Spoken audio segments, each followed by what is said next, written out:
Okay, thank you, Mike. Robert Houck back again with Houck and Downing, your elder law and special needs advocates, attorneys here in Fresno. And I'm with Heather Flores, and you're with the Central Valley Regional Center. Is that correct, Heather? Yes, I am. Thank you, Robert, for having us on the show. Well, I'm glad that you were able to make it. I've been wanting to get you guys on for a while, and we'll undoubtedly, as I told the other two prior guests, we're going to have you back again at a future time, because it's until somebody has the need, a lot of this stuff may go by them, and the needs come up over and over again every day. Let's talk a little bit about the regional centers. There was the tragedy down in San Bernardino, which I don't know why they picked that place, but they did. But you have regional centers all over the state. Absolutely. There, back in 1966, a group of parents, mostly from the Bay Area, got together and said, we don't want our family members living in state institutions. And well, that's a good idea. Back in those days, in the 50s, 60s, and earlier, people, if they had a child born, say, with Down syndrome or another type of disability, they would be told by their doctor, and it was normal for those times, put your child in the state hospital, turn around, don't ever look back.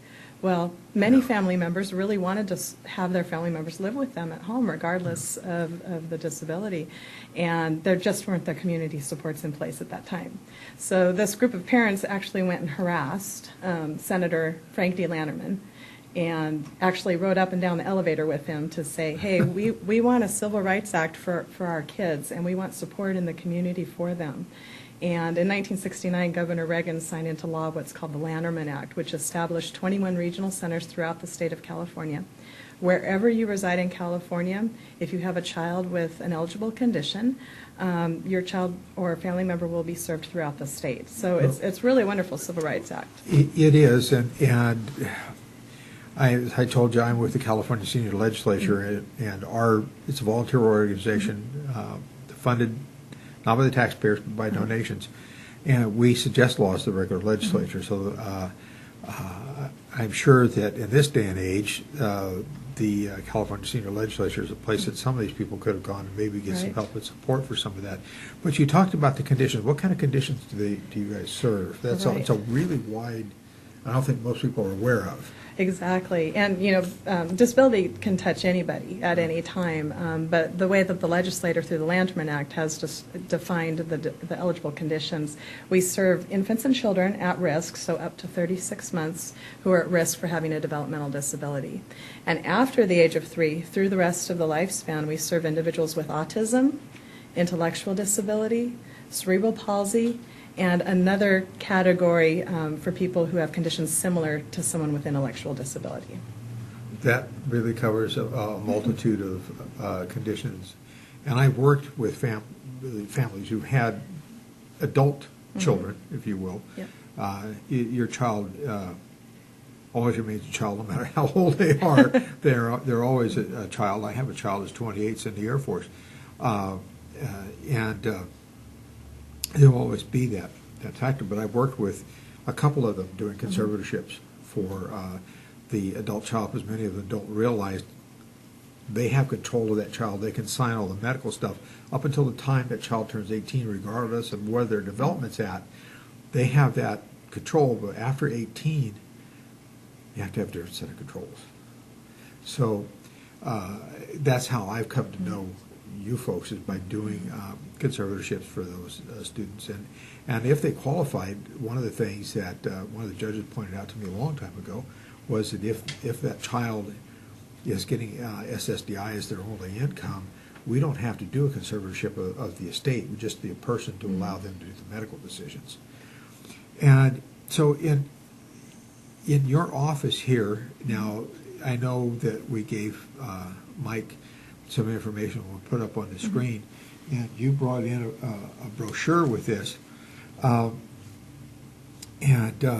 it's a lot of different information in here about the services and stuff that you offer, and you gave me a summary here, which I wish I could put up on the screen, but I can't, and it's a number of cases and a breakdown and by names. Mm-hmm. And so when you say transition adult classes, Fernandez, is that the instructor? Actually, these are the program managers for the teams. Okay. So we have about 250 service coordinators or counselors who work with over 17,000 families and individuals in our 6-county catchment area. We cover Fresno, Merced, Madera, Mariposa, Tulare, and Kings counties here in the Central Valley. That's a pretty big caseload, because Yes. I'm looking at the number of cases these people are handling. And some of them are 800 cases, I see in here, 700. Yes. That's a lot of people. So you have a 6-county area you're serving? Yes, all the way down to the Kern County line, all the way up to the Stanislaus County line, Yosemite, all the way out to Dinosaur Point on the 152. So you're handling essentially all of Merced, Madera, Tulare, Fresno, and Kings counties. And Mariposa. And Mariposa Mhm. County. Wow. Yeah. That's a huge It's a large area. catchment area. And we have over 500 service providers with whom we work, and you spoke with Kim earlier from United Yeah. Cerebral Palsy. And the service providers are amazing. They're the people who are on the front lines doing the day-to-day work with the individuals. We serve along with the school districts, mental health, and all of our other community partners. And your funding, some of it comes from the state, but Mm-hmm. it's a state mandated program. But like so many things the state is mandated, they've not funded. Right. Each of the 21 regional centers is on contract with the state, and we receive state and federal funding for the work that we do. About just shy of half of the budget is through federal dollars, which we engage in monitoring for the federal programming. And we also are required to have certain caseload ratios in order to meet that requirement. As Kim was talking about earlier, there has been rate freezes in place for many years for our service providers. And what we're finding with our service providers is the great work that they're doing is being hindered by their inability to keep up with inflation and workman's comp and the minimum wage changes. And I mean, I could go on with all the host of things that affect running a business. And so one of the big pushes and movements right now statewide, there is a coalition called the Lanterman Coalition, which involves many of the service providers, the regional center system, and the goal is to have legislative support to help get a temporary increase of 10% plus some ongoing increase, but really look at the rate structure and really try to get things up into the 21st century here. So. How many of your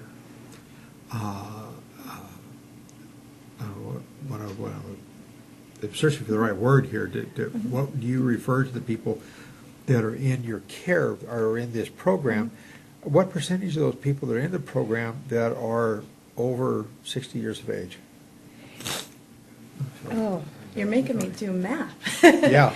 You know, as Kim was talking about earlier too, 15, 20 years ago and prior, people with developmental disabilities, a lot of time their longevity was a lot lower than that of a typically developing person. Very limited. But now with medical science, people are living well into their 80s and 90s, and so we are seeing a lot more people that we're serving who are considered seniors or older adults. And I couldn't give you a percentage off the top of my head, but that number is increasing. That's something you and I might want to talk about, because I happen to be the senior senator from this area.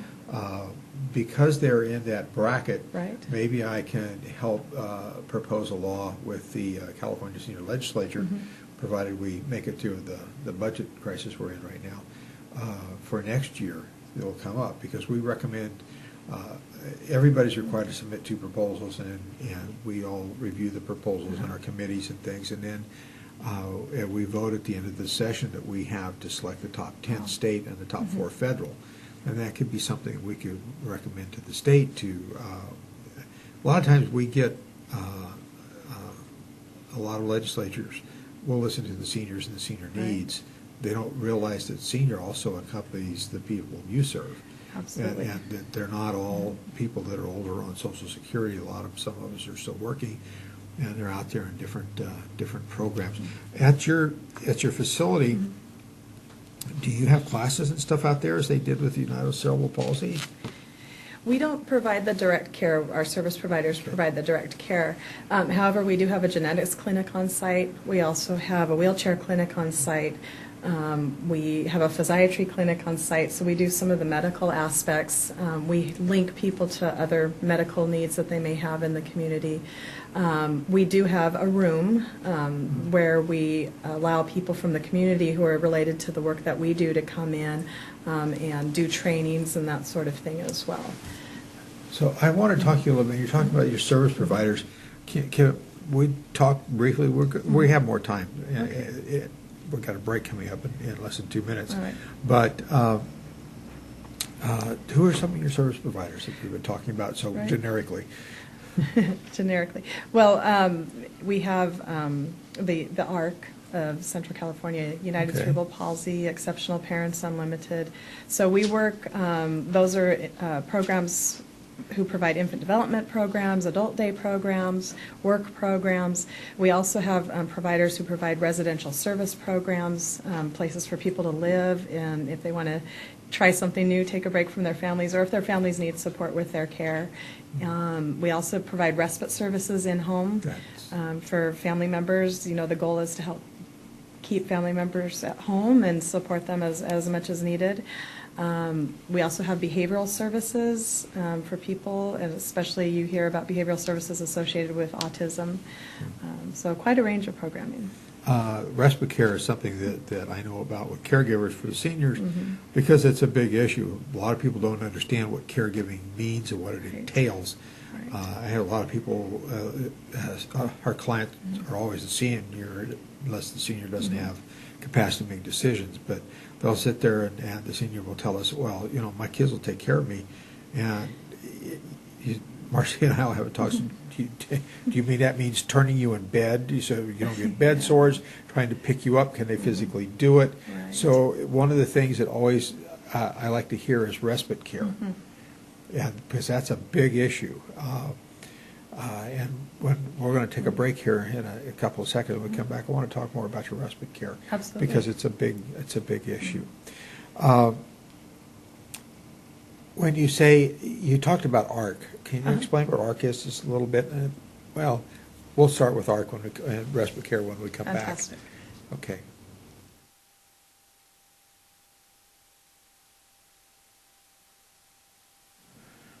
Okay, and we're back with Ms. Flores and talk a little bit more about the Valley Regional Center because it is such an important issue.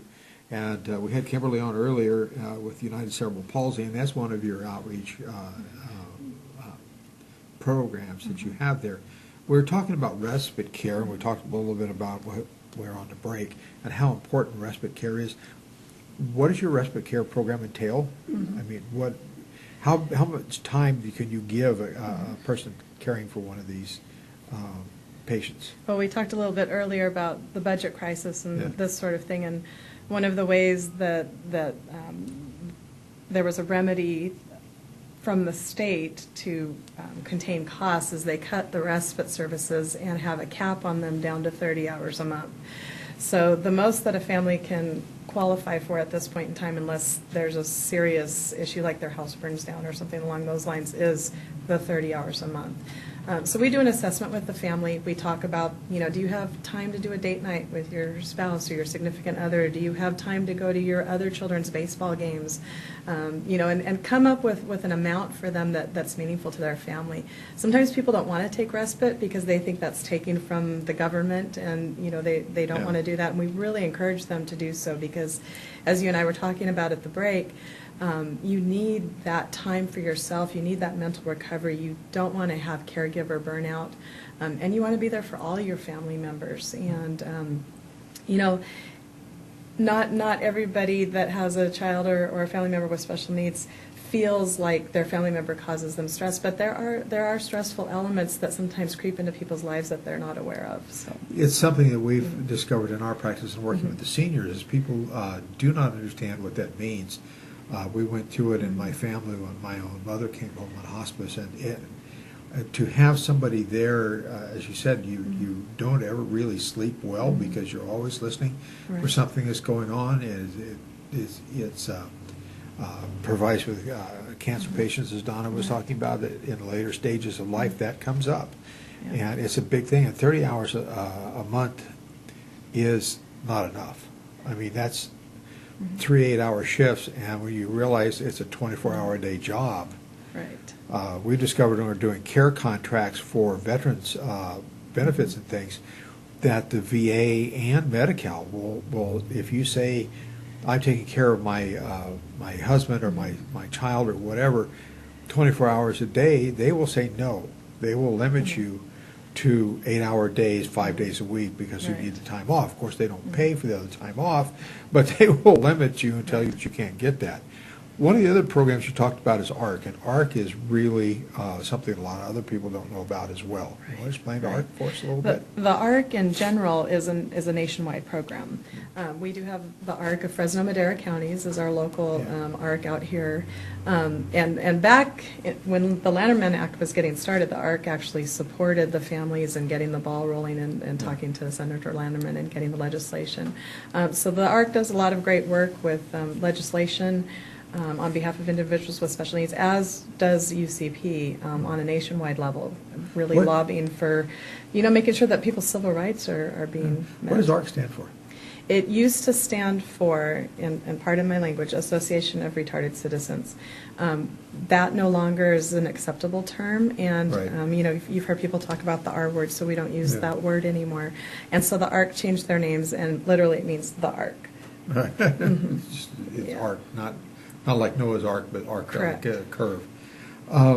And now they're under you, or they're under your program. Well, what we do is we have multiple service providers, as I said earlier, who provide the direct care to the individuals we serve. Whether it's a residential program or an adult services program, infant development program, all these sorts of different programs. And so we're the funding source for those entities. And as Kim talked about earlier, though, because of the rate cuts and the rate freezes, a lot of our providers actually have to engage also in fundraising to make ends meet and to engage in other programming that they'd like to do.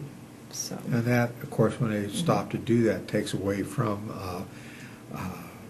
their time they spend with the people in the program, and all these people that need so much care. One that has always been kind of out there on the perimeter that I've never really dealt with quite that much has been the Exceptional Parents. Exceptional Parents Unlimited, EPU. Yeah. This was started by Marion Carrion many years ago, and it was the passion of her heart. She recently retired, and Ellen Knapp is now running the program. She came to us from the Red Cross. And essentially they work with infants and their families, and that's the key component. They also run the Family Resource Center in several of our counties for family members to really get together, take time together, talk about strategies, talk about ways to engage with the system, which is very complex. That's when you gave earlier the age bracket. They're working with infants. Yes, they work with children actually birth to 3 years old. 3 years old. We shouldn't forget the toddlers. Yes. Yeah, I remember those years well. And EPU also has the Children's Assessment Center, and they do assessments for children as well, as do we. And they also have the One Call for Kids. So assessments that come through on their One Call for Kids line also gets referred to Central Valley Regional Center. So there's many access points for people who think that their family member has a potential eligible condition, or who know that their family member has an eligible condition. I mentioned Portia White with Wayland Financial, and the founding member of that firm. His wife recently passed unexpectedly, and they're asking for donations to be made to the Exceptional Parents. And I thought, I've heard of that like 15 times over my lifetime career. In my other lifetime career, when I was right after the ARC landed, I was a deputy sheriff in Santa Cruz County. Okay. When we were the murder capital of the world for a while. Oh, dear. we had 5 different mass murderers running loose, overlapped each other, and I got to the point where you went to work and you expected bodies. It was an exceptional day when you didn't have them, and I would see those cases and I would interact with them as a deputy. We didn't have our thing was Child Protective Services, sent it off to CPS. That was it. You know, it's got to get back on the road. You got people to protect it and get it out of there. I feel much happier doing what I'm doing now as an elder law attorney, because we have the ability to work with people, get them into some of these programs, try to diagnose what's best for them and get them around. If people want to make, do you have fundraisers that you're doing during the year? Central Valley Regional Center itself does not do fundraisers, and the reason is we don't want to be in a situation where we're accidentally taking money away from our providers. So rather, we tend to, for instance, last night we have a community winter formal once a year that grew out of the recession. And the individuals that we serve were having parties after parties after parties, and we noticed during the recession that's a lot of money, you know, to pay for your meal, pay for your dress, pay for your tuxedo, this sort of thing. So several community partners, Tahoe Joe's, Exceptional Parents Unlimited, the ARC, the CVRC, Community Vocational Services, many different programs. We've gathered together to host this program. So last night we had 346 dancers, individuals who sat down, had a meal together, and danced the night away. It was really wonderful. That's really good. My Rotary Club, which I'll get the plug to, is Fresno Sunrise Rotary, where I met Donna, gratefully. We have sponsored the prom for Rata High School. Okay. And we get the people to come out every year to that group of special needs kids and put on proms and stuff. And one of the guys I was talking to, during the recession, the Rotary Clubs kind of shrank a little bit, and the Airport Rotary Club joined our club, and they brought with them that formal thing. And Marcy and I have always loved that concept, because I was talking with was it Tim Conboy? I think he was the one who was telling me that the first year they did it, one of the fathers came up to me and said, "I never thought I'd dance with my daughter." And they put on dance classes. We get people to donate formal dresses for the girls. They get beauticians and cosmetologists to go out and do makeup for them, do the girls' hair, do it all up. So, and they even got a DJ. And there's a club here in town whose name escapes me. It's part of my old age kind of thing, I guess. I can't remember the club, but anyway, they donate everybody donates to this. The band that comes in and does this came in one year, and they were trying to get established. They did it, and they came back, and somebody contacted their agent or whatever, and they said, well, they charge this much. When they found out where they were doing it for, they said, no, we don't charge anything. And they've come back for the last 3 years now and put on this, did the music and stuff for it, free of charge. Oh, wow. Nice. So it's a big thing, and I know it's important. It means a lot to those people that are out there. So this winter formal that you just had that I didn't know about, I don't know about so many things. There's so much out there that comes in and goes out, and I've been trying to cut back my time at the office, so that may be part of it. Do we make sure, Mike, that the contact information for the Regional Center is up on the screen? So if people want to get involved and help, you take volunteers? You know, we work with the residents from UC San Francisco. We have student interns who come and work for us. Okay. Typically, we'll refer our volunteers to our service provider programs. So if they wanted to volunteer, they're going to go over and see Kim at UCP, or go to the ARC or go to Exceptional Parents and volunteer their time in there. One of the things that I've always been in awe of is the fact is how big of an area you cover, and what a great job you guys do with working with all these people. Yeah, thank you. It's and they come in, and one of the things that it wasn't mentioned is I had a client who's had rubella when she was pregnant, had her first trimester. Oh, yes.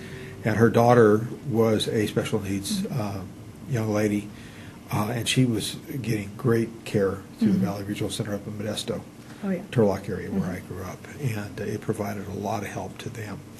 We're going to have you guys back again at some point in the future. We do these on Fridays. I got one coming up on elder abuse, I think January 7th, and then one of the things we found out is that the mom and dad's drugs tend to disappear when the grandkids come in. So we're going to have Dale White and Debbie Harkness come out from their program, great. and Pain as well, which is prescription abusers in need. Mr. Flint from there, Flint Anderson, he'll come in. He's very good with the thing. Thank you so much for Thank coming you in. so We much, appreciate Robert. having you. Yeah. And like I said, we'll have you again. Thank you, Mike.